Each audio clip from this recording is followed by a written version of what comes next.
When you look at the history of the Kalamazoo Public Library, 1872 is a pivotal year when they talk about that opening up to the public.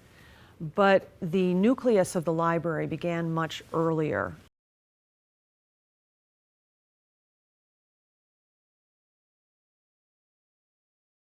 Initially, it was like a township, maybe small township library. I don't know if it was connected to the schools in some way because the township was running the school at the time, so it made sense.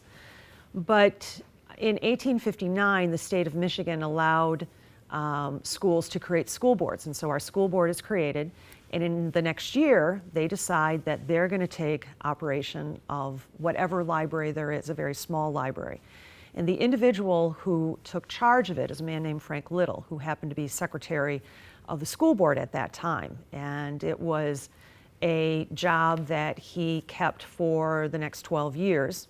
The access was very limited. It was only for children who went to the Kalamazoo Public Schools.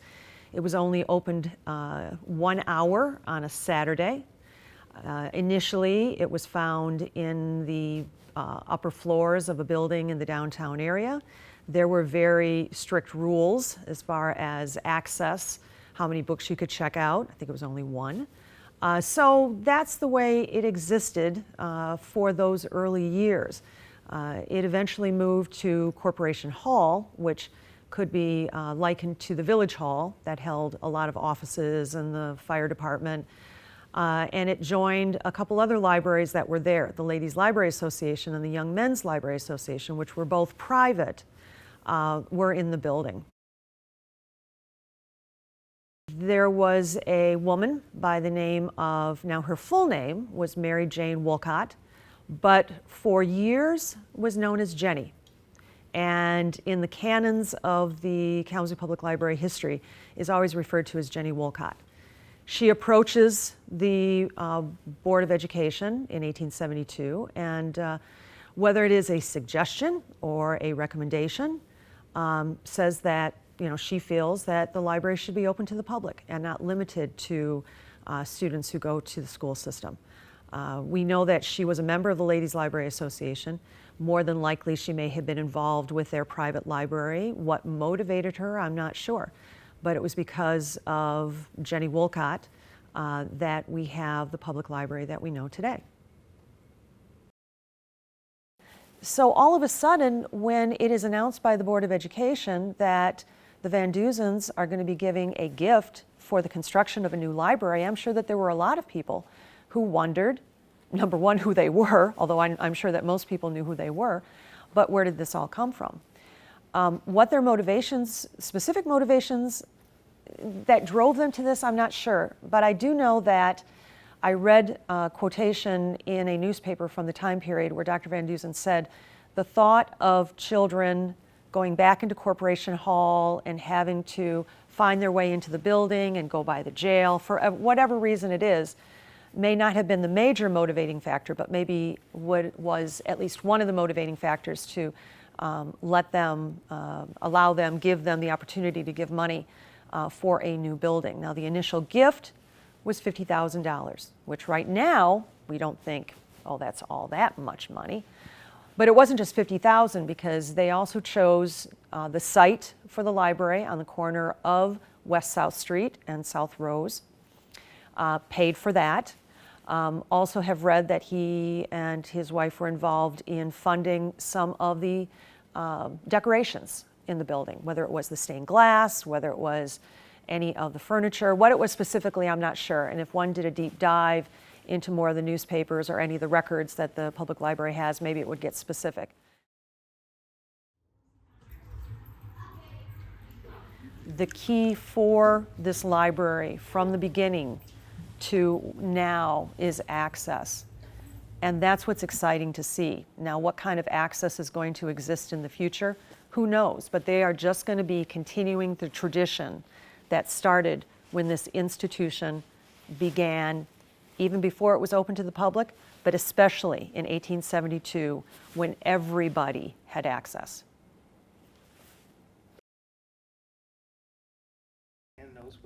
Right, at least he looks like it. Okay. As long as you look like it, that's the most important thing. Do you want me to say my name and stuff, or Okay. Chris to start off? Who are you? Okay, I'm Sonia Bernard Hollins, and I'm a native of Kalamazoo. I grew up here in Kalamazoo on the north side, where the libraries were a part of my life. As the oldest child in my family, I was responsible for my siblings. And so one place that I would take them all the time was the library. They could listen to the puppet shows and all that cool stuff while I was able to read or do homework and other things. So it was a good little walk in our community down to the Powell Library, and it was, a safe, fun place.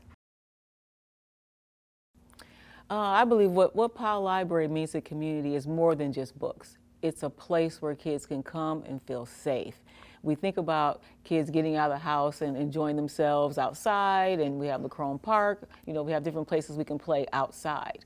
But there's also an opportunity to come inside and use those resources and those books and the movies and the video games or whatever those are, and it's in a safe environment. It's in a safe place.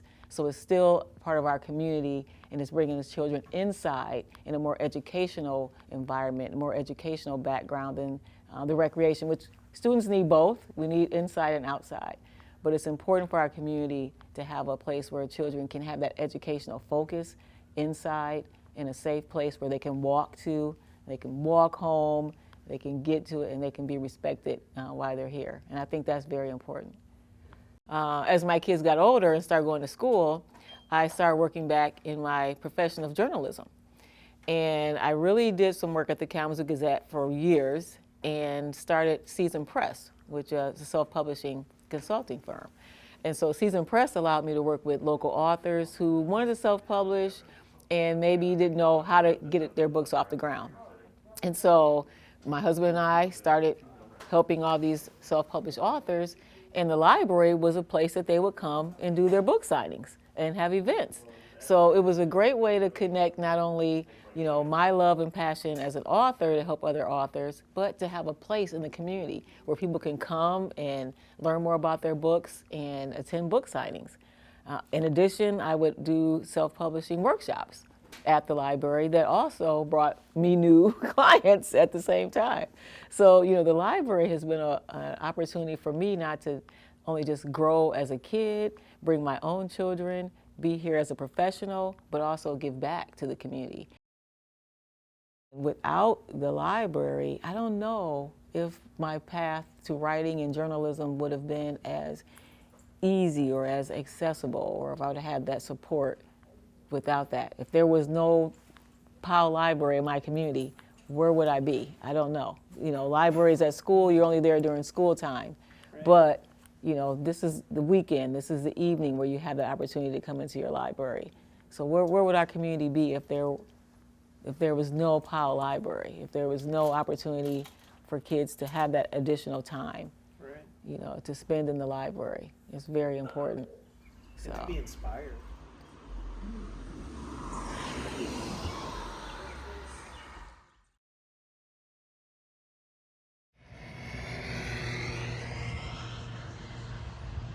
My name is Warren O'Connor. Okay. I'm a veteran, and I come here in 2007 to visit. And 11 came back again to live in 2009. Yeah, I moved in right away. When I moved in, I had no TV, no bedroom, and nothing. I just moved in, and I gradually picked up stuff. And eventually, I got hold to me a TV, stereo, no cable. Library, let me go over there. I go back up in there. Steve got a selection of all the movies, everything I need to watch. I got a DVD player. So, man, he got to finding me things. He was a big help. Him and 3 other staff members here that when I first came through, I've never seen him have an argument with anybody. Never nobody gave him no problem, and everybody was glad to see him when they came in the door, Yeah. And it's friendly like that. And it's been that way since I've been coming here. And over a period of time, I had to get copies made. I had to do some research when I went to school, and I was able to come over here and use the computers. And What I didn't know about the computers, somebody showed me up in here. And I mean, it's been a big help to me. And not only me, the other older people in the building that lived over there, a lot of them would wander over here, you know, had nothing to do. Man, I'm going to the library. Y'all can go over here and find something to read, something to look at. They started coming up in here sitting. Meet, 3 or 4 of them come up here and meet, maybe grab a few papers or books and be sitting right up here messing around. Big help. Time when that was really helpful. Well, the first thing me and Steve did, I was trying to get a cell phone from the government. And in order to get the government cell phone, you had to go online to get it. Me not being computer literate, I don't know how to get online. So I come in here, Steve, couldn't you help me get this here together? It was about 3 or 4 people in there doing things. Give me a minute and I got you, Warren. Okay, I sit it, I waited. And when he come to me, he had some type of form, I guess, from helping somebody else get that same government phone. And he brought the form there and said, you saying this? I said, no, I just got the advertisement in here and they told me how to get these to get on the computer and put my EBT card through, and they just showed me how to get me a phone. Man, he ran me through it in no time. He was typing in stuff for me, making sure I got it right, showed me what I should have been doing. It's just all correct. I said, that's it. Shut it in there. 2 weeks later, I had my phone. You know, still, I mean, and from then on, I couldn't go a day without checking. The days he was off, I was kind of saying, oh, hey, well, tell him I can't do. You know, he was my guy. He was my guy, you know. Yeah, and I've seen him helping so many people, though. Not just me.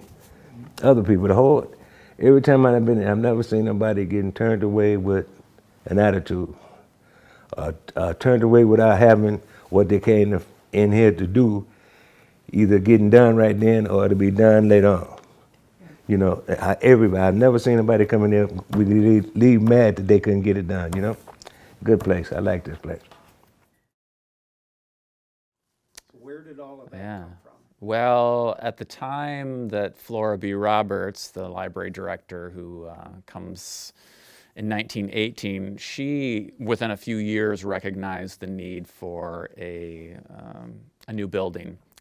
Storage of incoming materials and existing collections was problematic. So we're talking 30 years before Right. it actually happened. In 1929, there was a report that the library issued saying that the library space problem was going to only get worse and that having a new building was encouraged. But unfortunately, a few years later, you have the Great Depression starts, you have financial cuts to the school system, then World War II on top of the Depression, and the voters were really not particularly interested in financing a new library building. In fact, in 1949, there was a school millage that was voted down. So it was not until the early 1950s when the library, I think, decided to kind of go back to the drawing board and re-envision what a new building could look like. Okay. So in 1954, Winifred Wallace donates $25,000 to the library. And I think that particular event, once again, got the school board and William Chait, who was the director, thinking about going back to the voters and asking for a new building. But it wasn't until October 3rd, 1955, when the voters did approve. And that was after quite a bit of consultation with how to approach asking the voters for a new building. And I think the voters by 1955 were much more eager to address the really dilapidated building. But the idea was to build a new library where the top floor would be the museum collection. And I think that was also very appealing to the voters as well. So October 3rd rolls around and the library request is approved. And the building ends up costing about $1.2 million. It was designed by a local architectural firm called King Scott and Associates. Thoughts or ideas of how that was received? I mean, was it It a really big deal, or was it kind of not a big deal? I think it was very popular.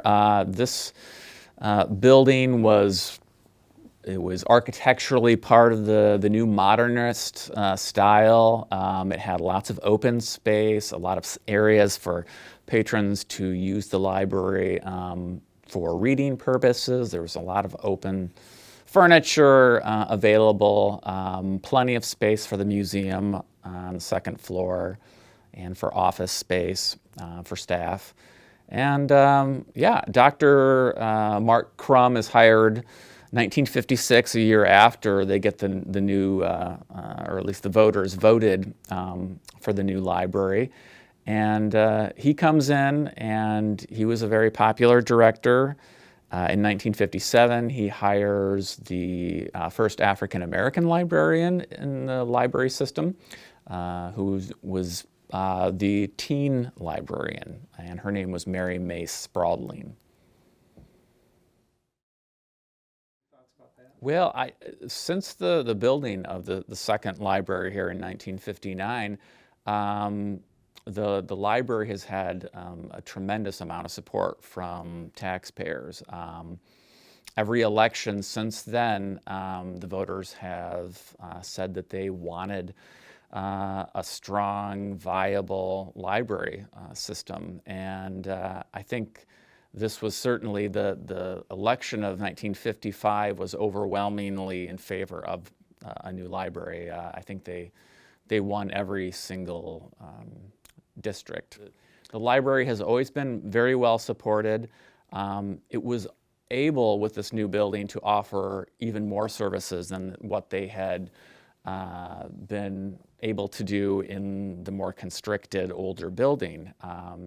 And so there were more services. What were some of those services? Well, one of the examples is that there was not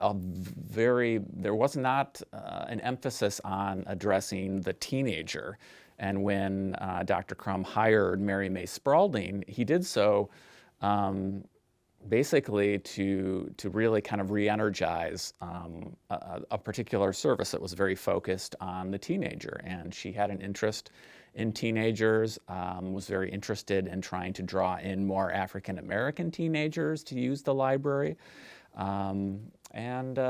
Yes, we've always had a very strong children's department here at the library.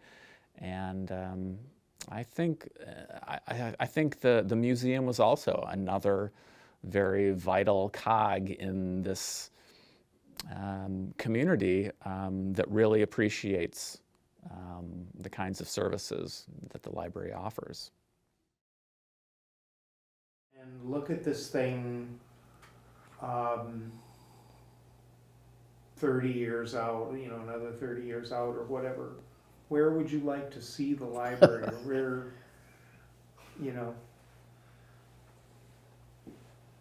any ideas? There's a part of me that says I want to see it right where it is. I want it to be still the marketplace of ideas for folk. I want it still to be the place where you can treat it like a soapbox, and people can have their voices heard. I think we'll probably see a lot more of original voices being available to be heard, recorded.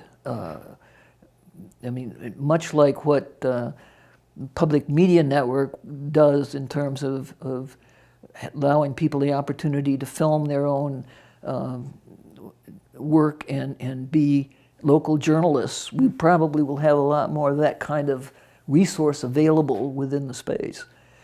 Much like we have in the Idea Lab for people to come in and work with editing their own video material together that they recorded on their own digital devices, that sort of thing will continue to be a growth area. I hope that we have the wherewithal to digitize everything that is now in the local history room, for example, because that material will slowly decay. And I hope we don't lose all of that by benign neglect because I think we're really committed to the need to preserve our history. But we need to also be thinking about making sure that the new ideas that younger folk are bringing forward get saved and preserved as well. I think one of the characteristics of the public library over the last, well, since it became a district really, has been collaboration. That if we were going to be a place where folk would come to access information,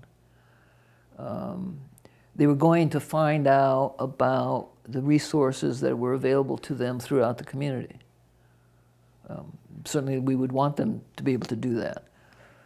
And forming partnerships with those resources to better serve the citizens of the district with what they really needed in terms of information was also services and ways of obtaining the services. So we had connections with becoming a family place library so that folk would have the ability to learn about how to help educate their children from birth to when they were going into the public school system, with how to get the kind of health care that they might need. During various times of recession or employment difficulties, people needed to be able to find how to get to workforce resources. So the outreach has been a natural part of our connection with information, if you will, always. Eventually I started seeing the kids come through. 7 to 11, they would come through and be on the computers over there. I said, man, this is something cool.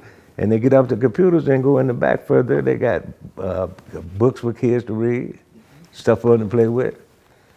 And it was toned down, it was mild, wasn't that wild, but the kids was coming in and enjoying the library, you know? And the staff was, I mean, it was great. The staff been great ever since I've been coming through it, ever since.